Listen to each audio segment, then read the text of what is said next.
Science of Being Well by Wallace D. Wattles. Chapter 3. Life and its Organisms. The human body is the abiding place of an energy which renews it when worn, which eliminates waste or poisonous matter, and which repairs the body when broken or injured. This energy we call life. Life is not generated or produced within the body. It produces the body.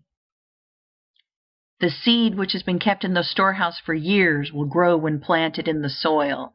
It will produce a plant. But the life in the plant is not generated by its growing. It is the life which makes the plant grow.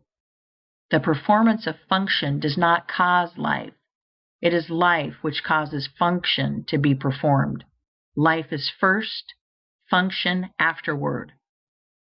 It is life which distinguishes organic from inorganic matter, but it is not produced after the organization of matter. Life is the principle or force which causes organization. It builds organisms. It is a principle or force inherent in original substance. All life is one. This life principle of the all is the principle of health in man, and becomes constructively active whenever man thinks in a certain way. Whoever therefore thinks in this certain way will surely have perfect health if his external functioning is in conformity with his thought. But the external functioning must conform to the thought. Man cannot hope to be well by thinking health, if he eats, drinks, breathes, and sleeps like a sick man. The universal life principle, then, is the principle of health in man. It is one with original substance. There is one original substance from which all things are made. This substance is alive, and its life is the principle of life, the universe. This substance has created from itself all the forms of organic life by thinking them, or by thinking the motions and functions which produce them. Original substance thinks only health, because it knows all truth. There is no truth which is not known in the Formless, which is all, and in all. It not only knows all truth, but it has all power. Its vital power is the source of all the energy there is. A conscious life which knows all truth, and which has all power, cannot go wrong or perform function imperfectly, knowing all it knows too much to go wrong, and so the Formless cannot be diseased or think disease. Man is a form of this original substance, and has a separate consciousness of his own, but his consciousness is limited and therefore imperfect. By reason of his limited knowledge, man can and does think wrongly, and so he causes perverted and imperfect functioning in his own body. Man has not known too much to go wrong. The diseased or imperfect functioning may not instantly result from an imperfect thought, but it is bound to come if the thought becomes habitual. Any thought continuously held by man tends to the establishment of the corresponding condition in his body. Also, man has failed to learn how to perform the voluntary functions of his life in a healthy way. He does not know when, what, and how to eat. He knows little about breathing and less about sleep. He does all these things in a wrong way and under wrong condition, and this because he has neglected to follow the only sure guide to the knowledge of life. He has tried to live by logic rather than by instinct. He has made living a matter of art and not of nature, and he has gone wrong. His only remedy is to begin to go right, and this he can surely do.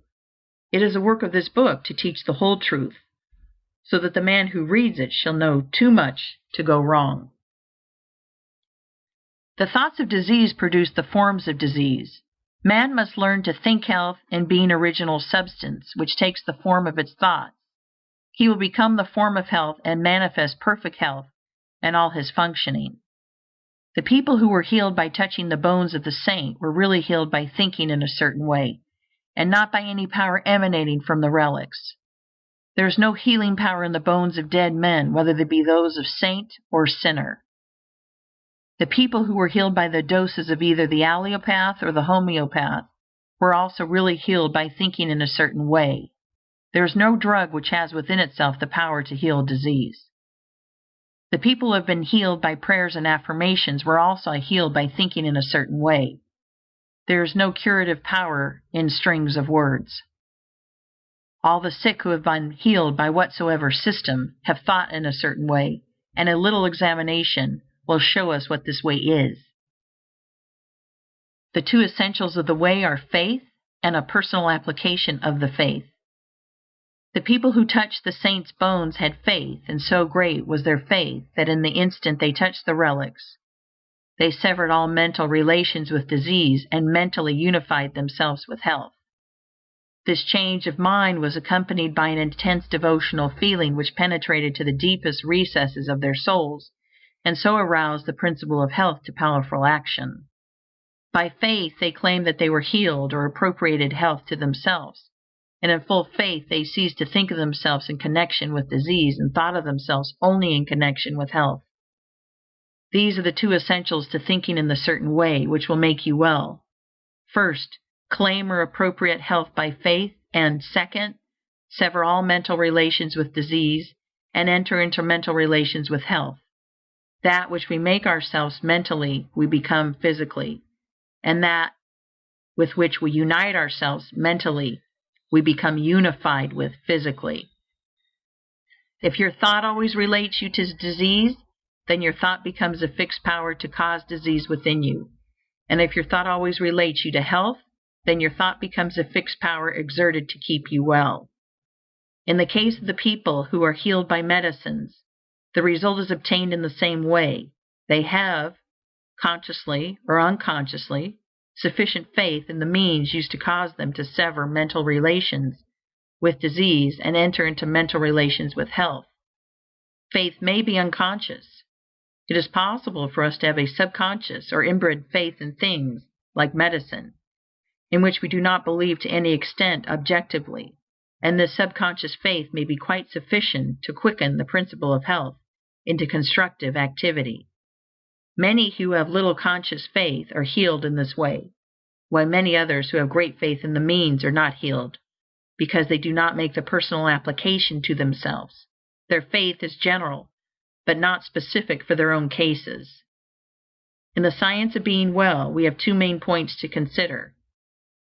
First, how to think with faith, and second, how to so apply the thought to ourselves as to quicken the principle of health into constructive activity. We begin by learning what to think. End of Chapter 3. Recording by Jill Preston.